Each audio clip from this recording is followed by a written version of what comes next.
السلام عليكم، ازيكم؟ ايه الاخبار؟ النهارده موضوع مختلف شويه، يعني اتكلمنا على الدراسه وعملنا فلوجات سفر، بس النهارده يوم مميز. النهارده انا تميت سنه في المانيا. زي السنه اللي فاتت الحمد لله وصلت المانيا.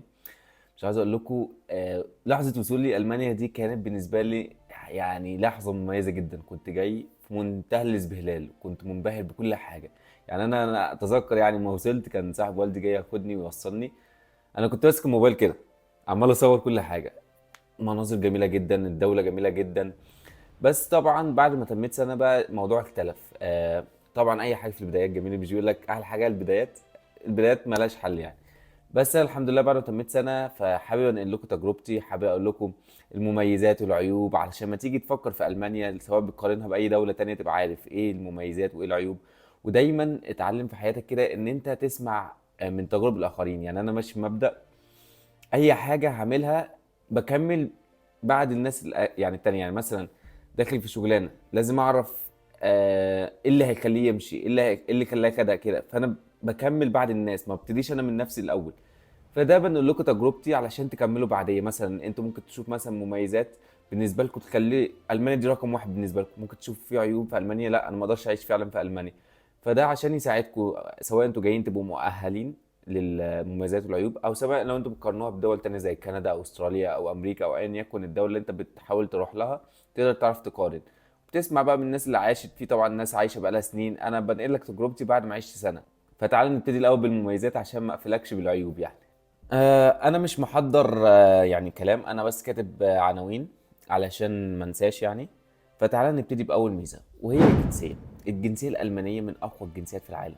وترتيب الباسبور الالماني يعني اعتقد رقم اتنين او تلاته حاجه زي كده. بيدخلك دول كتير جدا، بيديك حمايه. فانا لما جيت خلاني اختار المانيا.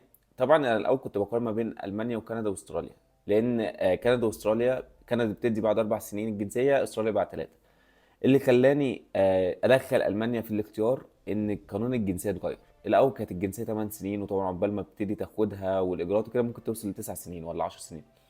هم ما عملوا القانون الجديد بتاع الجنسيه علشان يشجعوا الناس ان هي تيجي، عشان يشجعوا الناس ان هي تبتدي تختار المانيا كاتجاه، او ان هي تبقى المانيا من الاختيارات للمهاجرين.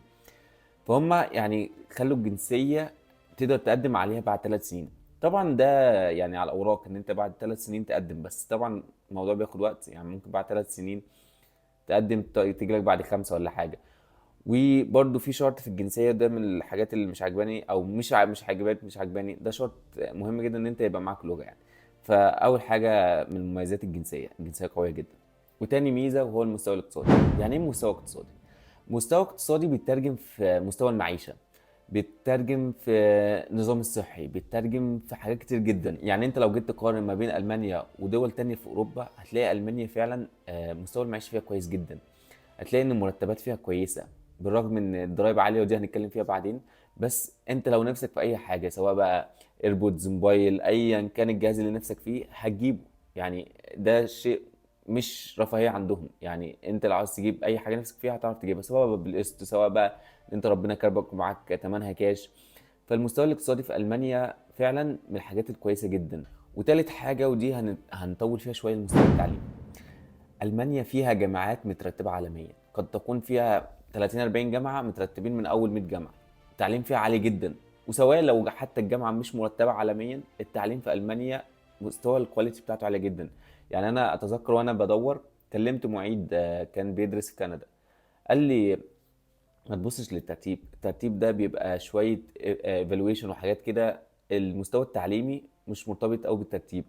في المانيا حتى الجامعات اللي مش مرتبه فيها، او لو انت دخلت وتحاول تشوفها الترتيب العالمي هتلاقي بعيد شويه، وممكن تلاقي جامعات مثلا ترتيبها واطي قوي.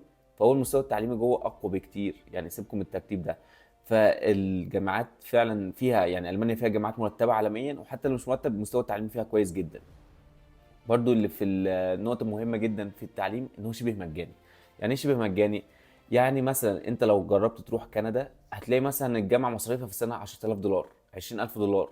لكن هنا في ألمانيا معظم الجامعات، وقد يكون كل الجامعات ما عدا طبعا الخاصة او الجامعات الحكومية، مصاريف إدارية. يعني انت في الترم مثلا كانت بتدفع 70 يورو، 100 يورو، 500 يورو.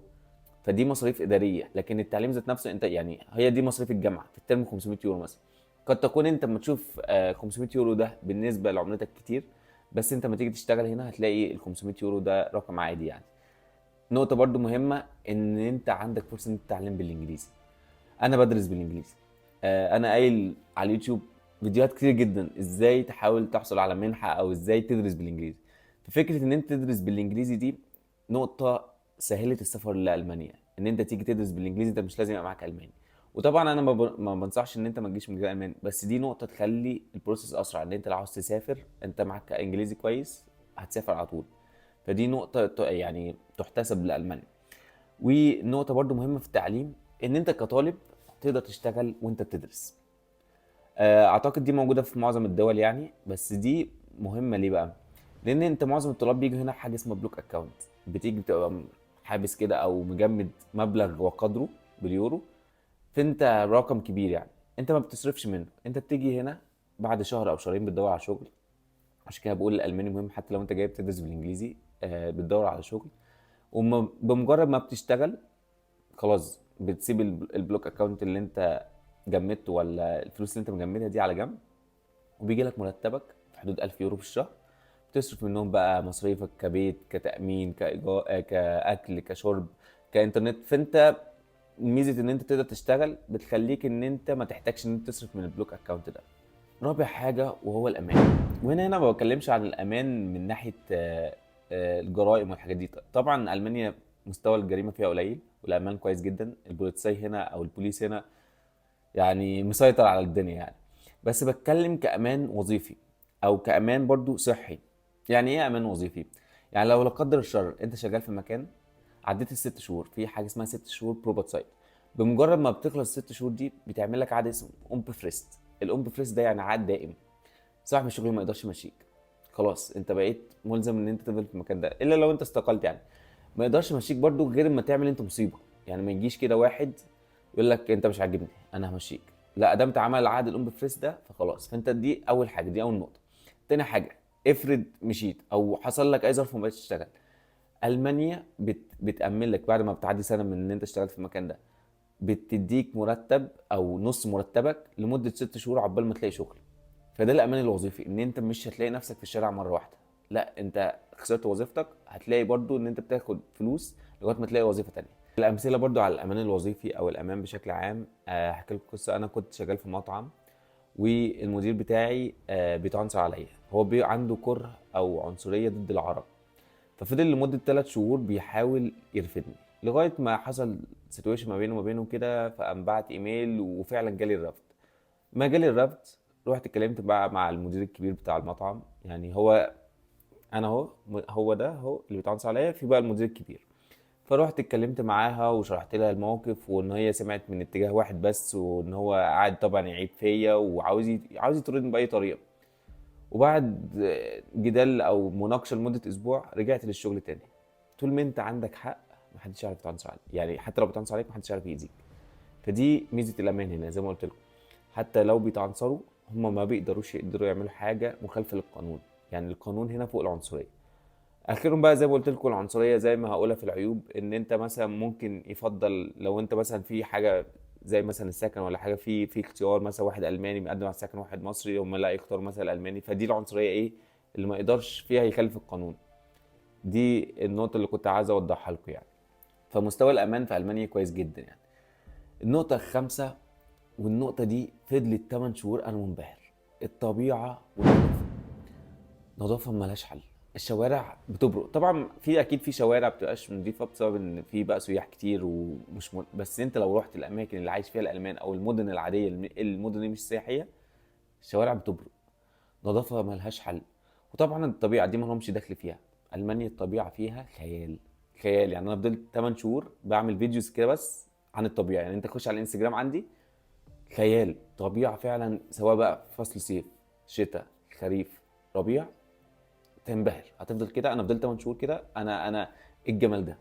ايه الجمال ده اقسم بالله. والنقطة الأخيرة اللي ممكن تعتبر ميزة قوية جدا وهي الايمج. يعني ايه بقى الايمج؟ يعني انت ان شاء الله بمجرد ما توصل ألمانيا انت بقيت في ألمانيا. يعني ايه بقيت في ألمانيا؟ ده هيفرق ايه؟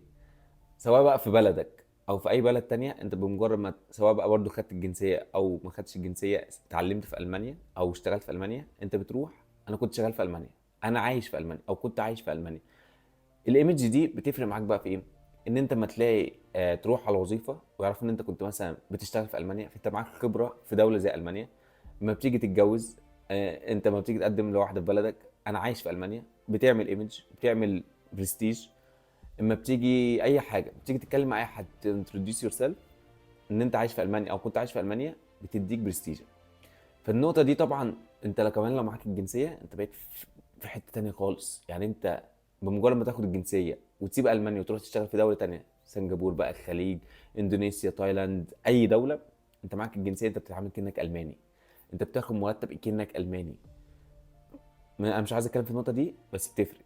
يعني انت اما بتروح الخليج وما تعرف ان انت الماني او بتقدم بالباسبور الالماني، مرتبك بيفرق، بيفرق جامد جدا.